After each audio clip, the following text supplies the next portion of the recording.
All right, what's going on, guys? It's another episode of Denmark and Marsh. I'm Dylan Denmark. That is Graham Marsh. On this episode, where we continue to talk about your Gators until they finally play Miami. Graham, we finally have an AP poll that came out Monday. Pretty much everybody in the top 25, Florida plays them, so you don't have to worry about that. We don't have to talk about it. And then, Graham Marsh. What was that? Does Florida have a hard schedule? I'm not sure. No, I don't think so. Has it been talked about enough yet? Man, I'm I'm glad that the season pretty much starts next week with FSU, and then it gets rolling from there. I'm tired of here talking about the schedule, and we can finally start talking about games because it's kind of been rinse and repeat. College football off season, you're not really getting a lot of out of camp, and it's a lot of NIL and this and that and transfer portal. I'm very excited that games are finally going to be here come about a week or so. Yeah, we all love college football, right? You and I both love college football. Anybody listening to this obviously loves college football. The problem with it is it's arguably my favorite sport. It's between college football and the NFL. The problem with it is it's just such a short period of time when you really think about it. And with the expanded playoff, it's getting a little bit longer. But when you think about it, it's just not a very long period of the year. But now with multiple transfer portal windows, recruiting being as 24/7 as it is, you get college football content all year, which is good, but something about it, man, like the last couple of years, like everything about college football has become so political.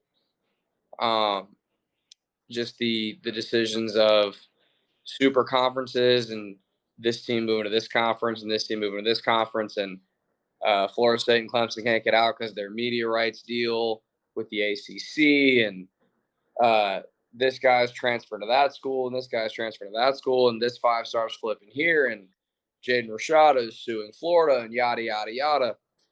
It's good. It's good in our business because it gives us things to talk about, but it gets old just being not football. Yeah. You know what I'm saying? Like at some point, I'm like, man, I'm ready for football games to be played. What we talk about to be on the field stuff. It feels like nowadays until the season starts, you talk about everything except on the field, and that gets old. Yeah, the NFL, that's why they dominate. There have things that happen off the field, but it's all about things that are on the field. And college kind of lags behind. That's why the NFL dominates the calendar year round. 100%. Graham, what's today? So today, this is recording this Tuesday night. So yesterday, I do not even know what day it is. It was yesterday or today. Graham Mertz went on with Paul Feinbaum. Yeah. And he spoke for 8 minutes. It was mostly, he didn't say a whole lot. The quote that popped that went on Twitter and everywhere was talking about the schedule. And he said, where did I have it? Somewhere.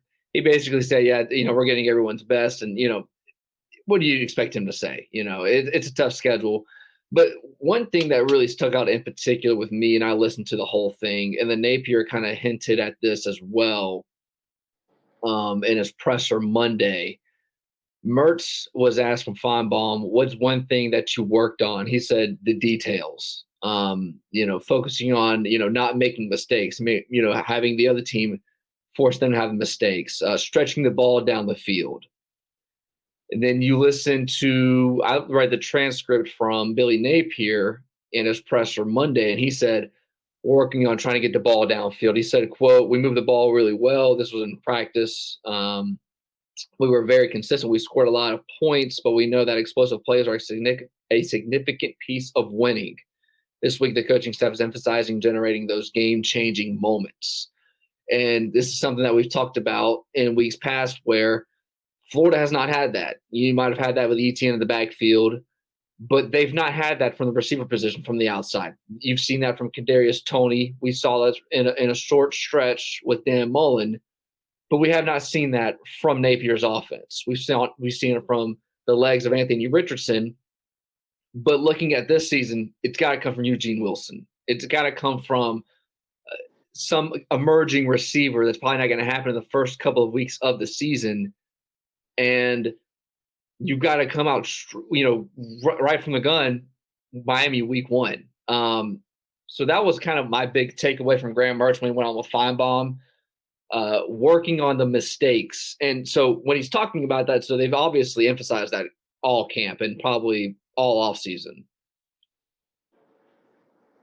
Yeah, I'll start with the first part on the explosive plays. I mean, anybody that watches football understands the importance of big plays because Florida is a ball control offense. I would actually agree with Billy Napier that they have moved the ball with success in the past, and with the Graham Mertz led offense and with the Billy Napier play called offense. I mean, look at the LSU game. They lost that game, but they scored a whole bunch of points.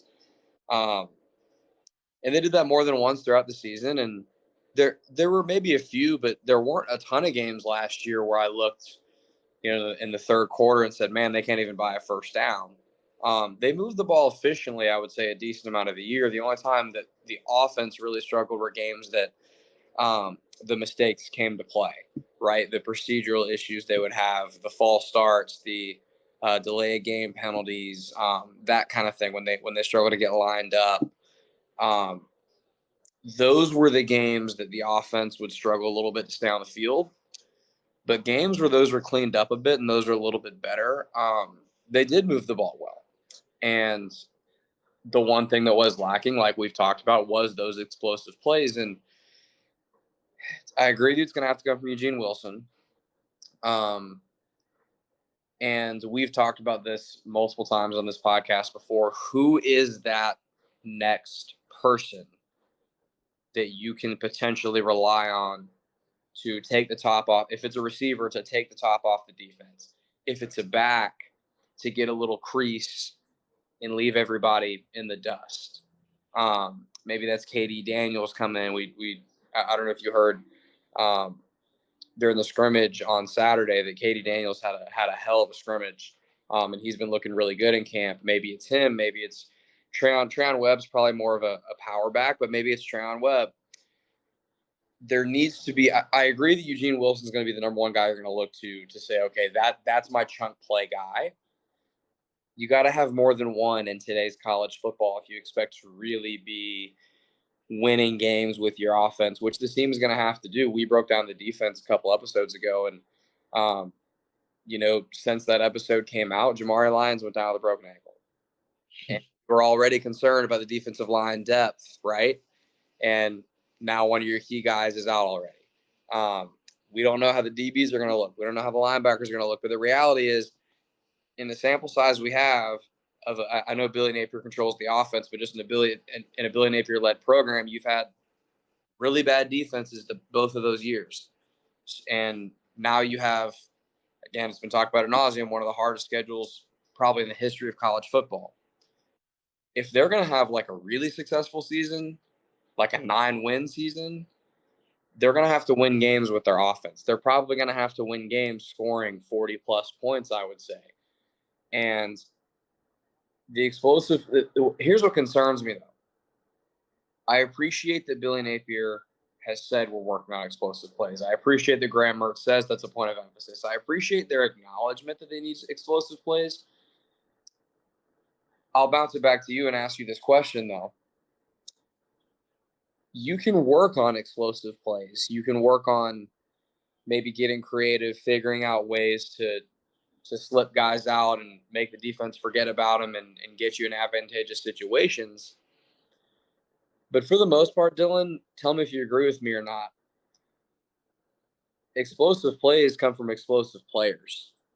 Yes, either that or the defense's busted coverage, one or the other. Right. So one thing I was going to add that Billy brought up in his presser, he talked about being about more tempo, being a fast, quick offense. He's trying to get up in the upper 20s, low 30s every play. And if you can have tempo and be successful, and the way tempo works in college football that we've seen from the air raid offenses, specifically historically with the Big 12, you have to have plays that go for positive yards. I know it sounds very simplistic, but you have to have plays that go 5 yards, 6 yards, 3 yards. You can't have a sack. You can't have a run that goes for behind the line of scrimmage, because when that happens, it kills momentum and it Or kills the tempo. incomplete passes do the same thing. Yes, Even that if they're as well. not plays, but an incomplete pass still puts everything in quicksand. So if Florida can have the ability to not just have like 20, 25 yards, if they can have the ability to have first play go 6 and the next play go a couple, and just go be quick like we see with Tennessee, that adds an element that stresses defenses and saying, okay, we have to cover this guy, we have to cover that guy. Oh, and also we have to get ready. We have to get lined up because there's not another play that's coming right behind us. So Yeah. this could be another element that can say, you know, yes, Florida probably doesn't have that one, outside of Eugene Wilson, that one person that can take you deep consistently. But if you can have tempo and be good with your tempo, that can line up other things for your receivers to go downfield. And, for me, when you were bringing up the tempo offenses and the air raid, and, you're not wrong that the Big 12 is really where we've seen a lot of this in the last, 10 or so years of college football, if not more. The school that came to my mind immediately was Tennessee with Josh Heupel right now and the way they run their offense. Two things in what you can look at in the last 2 years of Tennessee. The first thing is 2 years ago they had Hendon Hooker at the helm. Last year they had Joe Milton. And you and I were at the Tennessee game last year where Florida, that's been big. Billy Napier's biggest win. That and the Utah game, his very first game, were Billy Napier's probably two biggest wins so far as Florida's head coach. Florida beat Tennessee in that game. Partly it was because the swamp was the swamp and it was great and the defense played well and all that. But Joe Milton was throwing a lot of incomplete passes that were stalling all their drives, putting their drives in quicksand. The year before, Hendon Hooker wouldn't do that. The year before, everybody remembers the chunk plays that Jalen Hyatt would score and those big plays they would have. But what set those up, to your point, was the 6-yard slant the play before, the run game getting going, the tight end, flat route to get 3 yards, 4 yards, that kind of thing, and allow Tennessee to get their first couple of plays a little bit downhill and then do what you're saying, kind of make the defense scramble a little bit, have to get lined up, not be totally comfortable, maybe not know exactly where they need to be, and you're kind of forcing blown coverages almost. Florida's not going to run like a true up-tempo air raid, but can you install that principle a little bit and try to get some secondaries you're going to play in disadvantageous situations so that, to your point, if it's not going to be Eugene Wilson being able to just torch a corner, can it be that on the other side of the field, the safety isn't guarding Chimere Dike and he's by himself 50 yards down the field because Trayon, you're not going to have Montreal Johnson start the year because Trayon Webb, the play before, was able to get 6 yards, get downhill a little bit, and then Arlis Sportingham, 4-yard pass. And exactly what you're saying. Little spurts, 4 or 5 plays, 6 plays, 7 plays, get up the field, and then hit your shot. Because to put a bow on the point you were making earlier, you're exactly right that in those offenses when they're most successful, it's 4 yards, 5 yards, 3 yards, 6 yards, 50 yards at the end. So if they can manufacture that offensively with play calling and tempo and everything, then all of a sudden, and things are working out well and they're able to run the ball effectively and that kind of thing, and Mertz will be a high completion percentage guy. We know that. Then all of a sudden, okay, I feel like this offense can compete, and not only do I feel better about when they play Miami, when they play A&M, when they play Kentucky, when they play Tennessee, but if they get that kind of momentum going, then I feel like maybe the back half of the schedule, when it really gets hard, they might even beat a team or two that they shouldn't at this juncture. Yeah, if you can go tempo and it can be successful, there's no reason why you should lose more than 2 games before you play Georgia, I think. I would even say 1. Yeah.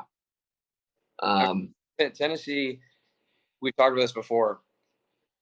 If you lose, if Nico, I want to say his name right so bad. Iamaleava. That's how you say his last name. Nico Iamaleava. I looked this up to make sure that I know it. It's Nico Iamaleava. If he is what he's supposed to be, then Tennessee is going to be looking more like 2022 Tennessee than 2023, in my opinion. They're going to look more like what they looked like when Hendon Hooker was at the helm. Then I'm not going to be upset. As long as they look competitive, I'm not going to be upset if they lose in Knoxville. That's a really, really, really tough game for them to go up and win. But if they're running some tempo and it's working well, man, I mean, Miami's probably the next most talented team you're going to play, and you're going to have elite energy out of the swamp that game.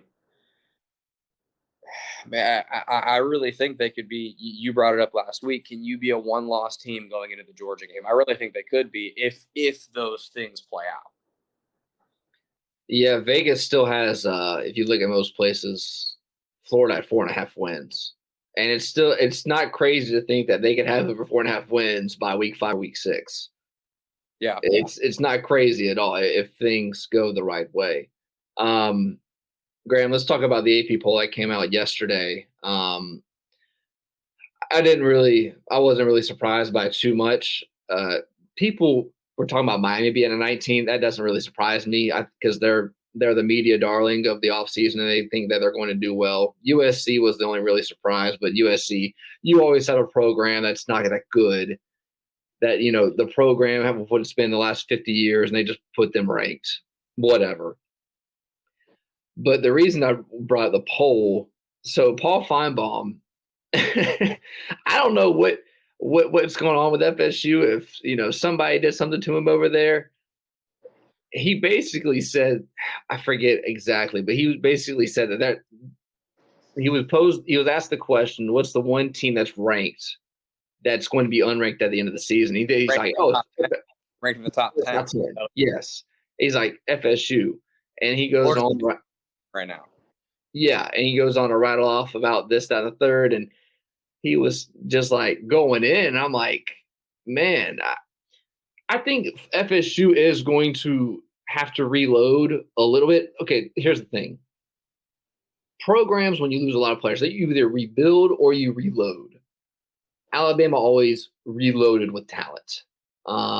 You always had an SEC team. It was LSU for a long time. They always reloaded with talent, or you rebuild for a year or two.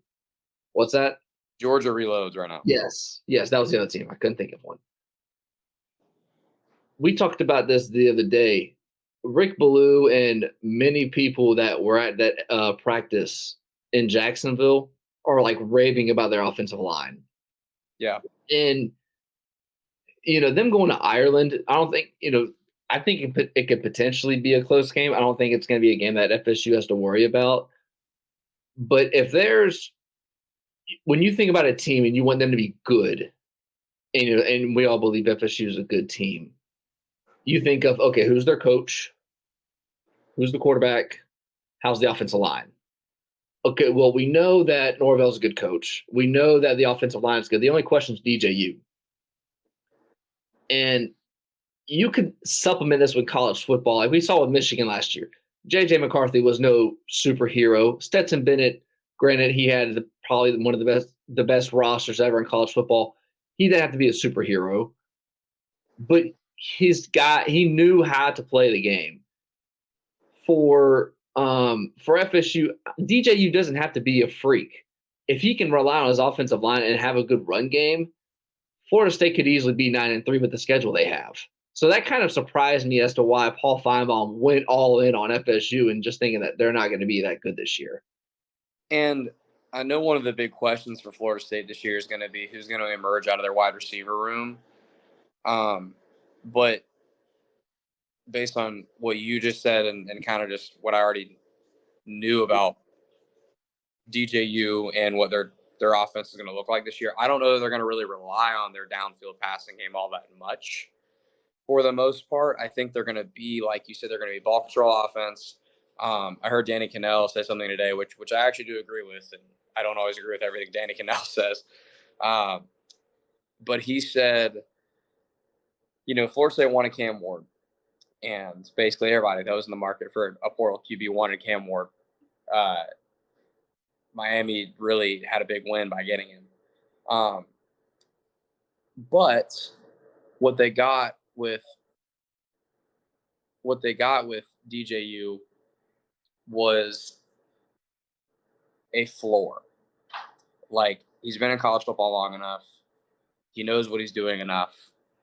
He will limit mistakes enough to where it's not going to look like the end of last season when Jordan Travis got hurt and Brock Glenn had to kind of Tay Rodemaker first came in and got the concussion in the Florida game. Then Brock Glenn came in and they couldn't even run an offense. They're going to look functional. They're going to be able to move the ball. And DJU will be a good read option type quarterback. They'll throw when they need to. And I think that paired with one of the best defenses in college football is going to be how they win a whole lot of football games this year. Where I think Paul Feinbaum, he went a little bit overboard, which, Gator fans are going to enjoy. But let's be honest, he relished a little bit and he went a little bit far. But where I do think there is cause for concern for a top 10 team, DJU has never in his career shown to be a really successful downfield passer. And they don't have great explosive receivers for the most part, at least that we know of right now, before someone bursts onto the scene. If they have a game or two, and Feinbaum mentioned that he thinks a couple of teams that shouldn't are going to get them. If they have a game or two where they get down and they have to throw the ball, they're going to be in trouble.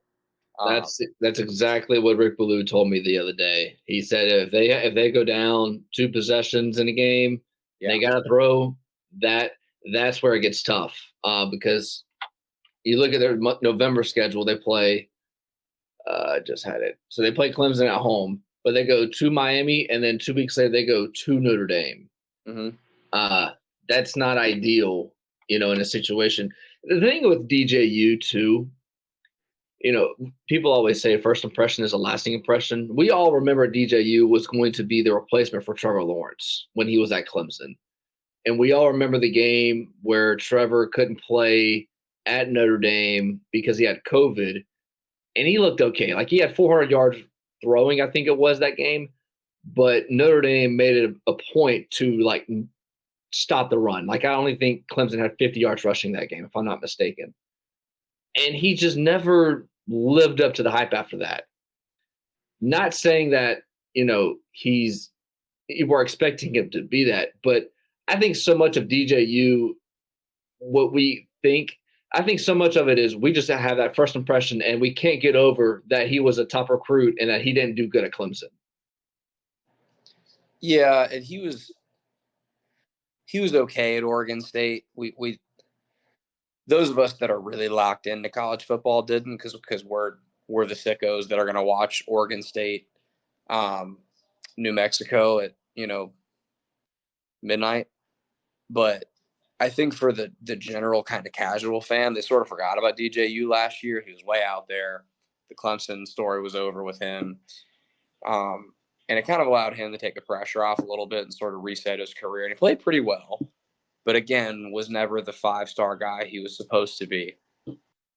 I mean, to your point about he was supposed to replace Trevor Lawrence, he was supposed to be as good as Trevor Lawrence, if not better, when he first arrived on campus. And obviously that's not how it worked out. But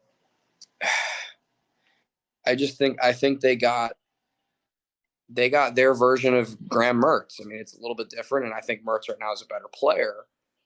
But just in terms of the fact that they didn't get the guy that is going to be the separator. They got the guy that can control your offense the way that the coach wants you to and can kind of push things along, but may not be the key difference maker. Now, I think Mertz did enough last year to maybe assert himself a little bit above that tier. But when Mertz first arrived on campus at Florida, that's kind of what people thought. And I think that's kind of the view on DJU right now.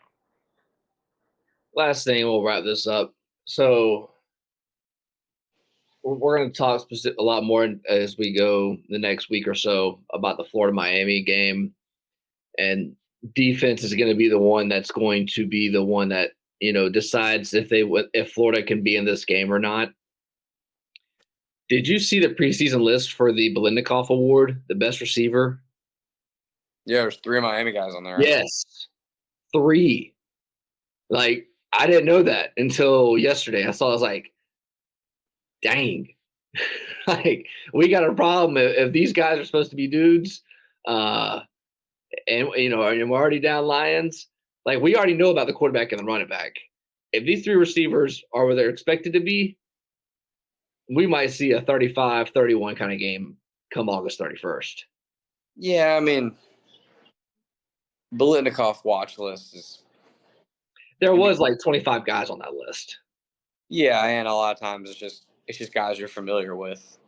And how often do we see a guy like there's a guy that we've never heard of right now that's going to be like a household name in college football in a couple of weeks, first month into the season or whatever. And it doesn't mean Miami doesn't have really good receivers. I'm not saying that. I'm just saying like that list doesn't have as much merit as it feels like it does right now. Just because games haven't been played, guys haven't broken out, made big plays, whatever. We have no idea what Cam Ward's going to look like in this offense. We think he's going to be good because he's really good at his last stop, and he was the number 1 portal QB for a reason. But Mario Cristobal and quarterbacks tend to not mix. So, I don't know. I think is it safe to say that the Florida Miami game is the most telling game of week 1 in the season out of all college football? Yeah. Yeah. I mean, regardless of how it turns out, Gators win, Canes win, whatever. I think it's the number 1 game where we go into it not knowing a lot. And I think by the end of that game, a lot of questions are going to be answered, whether that's for good or for bad. It's the number 1 game where you make up the knowledge gap the most. I think the only other, and this is just the top of my mind, I think the only other team that you can say that about is USC when they play LSU. Lincoln Riley, everybody was expecting Lincoln Riley to be just, I don't know what kind of coach you want to, like Nick Saban when he went to Alabama. Just this humongous splash, and they expected to win immediately, and they did, and then they didn't last year, and now they're replacing a lot of the NFL talent they just got drafted.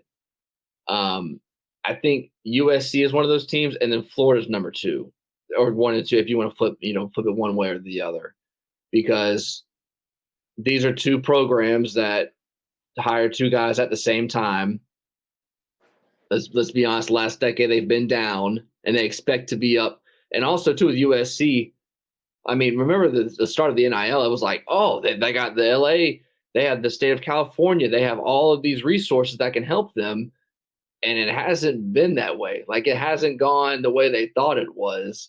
And Caleb Williams was really the first superstar in the NIL, but there was nobody around him. I mean, we all talk about Florida's defense, how bad they are. USC's defense is way worse than Florida's last season. Which is saying a lot. Yeah, that's a major statement. Do you remember when NIL first became a thing? I mean, you kind of just said it, so I'm sure you do. There was I was never really in this camp, and I don't think you were either, but there was kind of just a general narrative that the big city teams were going to like clean up. Yes. Talent, Miami was going to be back, and USC and UCLA and all these big city schools were going to get all these guys. And then things have played out a bit. There's been a couple of years with NIL now, and surprise, surprise, guess who's benefiting the most? Georgia, Alabama, Ohio State. Surprise, surprise, the same schools that always get the best players are still getting the best players. I will say this, though. The new thing that's going to happen in college football, and some teams have already done this, is you're going to – and I think I wish I still had the tweet. I saw somewhere where Florida's interviewing a general manager. Every team is going to have a general manager and that's just going to deal with NIL. Like Florida State's been having one the last couple of years. That came with Norvell. I saw an interview with him with John Middlecoff, a guy I listen to a lot. So you're going to have general managers deal with the NIL. And one big misconception that's came out the last couple of years, because we're still new to all this, is people think that you have to get this big alumni group and they have to pitch in $10, $20, $30 and it's going to make a difference. No, you just need one person that's got millions upon millions of dollars that just cares about their football team being good. And that's how they get it. And so, I don't know who that is with Florida, but it's not really going to come from like Florida Victorious. I don't think it's going to have to come from some person that's worth over $100 million that just wants to see their football team win, and it's that simple. Dan Bilzerian. Sure. I think here's the thing. Just like right now, just like 5 years ago, just like 10 years ago, just like 100 years ago, the same couple of programs that have the best resources right now are going to still have the best resources when everybody hires a general manager. The only thing I do believe, though, that could come soon where the general manager is part of this is if, and I believe it will happen at some point, if a hard, legitimate, significant salary cap comes into NIL and we actually cap these programs to a certain number that they can pay their players. If that happens, and if it's a low enough number to where it's actually competitive, like if it's a low enough number to where Ohio State can't just outspend UCF or USF or whoever, that will matter. Because it will be the first time in the history of college football that the top programs can't just outspend everybody else. That there's actually some sort of stipulation making them come back down to earth a little bit. Because then when you talk about hiring your general manager and your general manager working in conjunction with your coach, now all of a sudden we have to treat talent acquisition a little bit more like the NFL treats the NFL draft. And we have to actually make sure we're evaluating these players and making sure everything's spick and span and correct. Because listen, Ohio State, Alabama, Georgia, yada, yada, yada. They get the best players and always have the best players because they get the most 5-stars, right? It's still true, though, that not every 5-star, even at those programs, necessarily pans out. Now, if you go all in on, like Ohio State, on a Jeremiah Smith, and then Jeremiah Smith doesn't turn out to be what he's supposed to be, I think he will be. I think Jeremiah Smith's going to be, Julio Jones level player. He's going to be incredible. But if for some reason he's not, and there's a significant salary cap, now all of a sudden that really kind of straps Ohio State because they're not getting the production they expected and what they paid for. And what if with portal QBs and with QBs entering like their junior year, what if they get like they're in line for big contracts like an NFL QB would? I'm going way to the grapevine now, but I just think that would be super interesting. It'd be one of the biggest equalizers in maybe the history of college football if that were to happen anytime soon. The two things that are going to change here that's going to happen sooner than later, and I mean like the next 2 years, is you're going to see naming rights on college football stadiums like we've seen with Tennessee just happened with Pilot. Kentucky stadiums, the Kroger Field, it was always Commonwealth. Florida's field is going to be whatever, Publix Steve Spurrier Florida Field. That's going to give you more money. What's that? Chicken Tender Sub Stadium at Steve Spurrier Field. Yeah. And then that's going to happen. And then you're going to have a lot of – I don't know if it's going to be NFL GMs leaving their job and going to college, but a lot of guys that could potentially get GM jobs at the NFL are going to go to college because I think that the NFL GM job is – I mean, you're working 24/7. You're watching endless amounts of film. And you really, they don't have an off season. College, it's more, okay, we have these 4 and 5 stars. We're going to target these guys. And if it goes to what you said about a salary cap, I think that job is a lot easier than in the NFL, and you probably have a lot less pressure. The NFL GM, you get all the players. If you're in college, you're just trying to, worry about the analytics and all the salary cap, if it goes to that point. I think it's going to happen in the next 2 years. If I just do. guesstimating. I do too, and it's going to be really interesting to see. What's going to be interesting to me is how they're going to deter. I say they. Who is they? That's the first issue. Who the hell is they? Greg Sankey and the new Big Ten commissioner. I forget his name. Are they the new powers that be? Is the NCAA pretending they have power again? Like who is they? Is another big question. Who actually is going to make these decisions? And then, secondly, how will they do the salary cap? Like, will the salary cap at the traditionally Power 5, now Power 4 level be one number, and then in the Group of 5 it's another? Will it be the same across the board? Will the number be low enough to where it actually matters? Because if the salary cap's super high and it's so high that it's beyond the budget of a lot of schools in the first place, then it probably doesn't change a whole lot. But if it's really low and Georgia has to make some decisions in terms of how they allocate NIL and all that stuff, then that actually matters, and how you evaluate talent is going to become really, really, really important. All right, Graham. It's past 11 o'clock. I need to eat dinner. You haven't eaten dinner? No. All right, No. go eat. All right, we'll do this next week. Next week, Graham, I'm going to need your conference championships winners. I'm going to need not the entire playoff, but I think the playoff's going to go, a national title, Heisman. We're going to put this down on Sharpie so you can't erase it. And that'll be our pod on Sunday night. That'll be released on Monday. All right, let's do it. All right. So that's the show. We'll see y'all next time.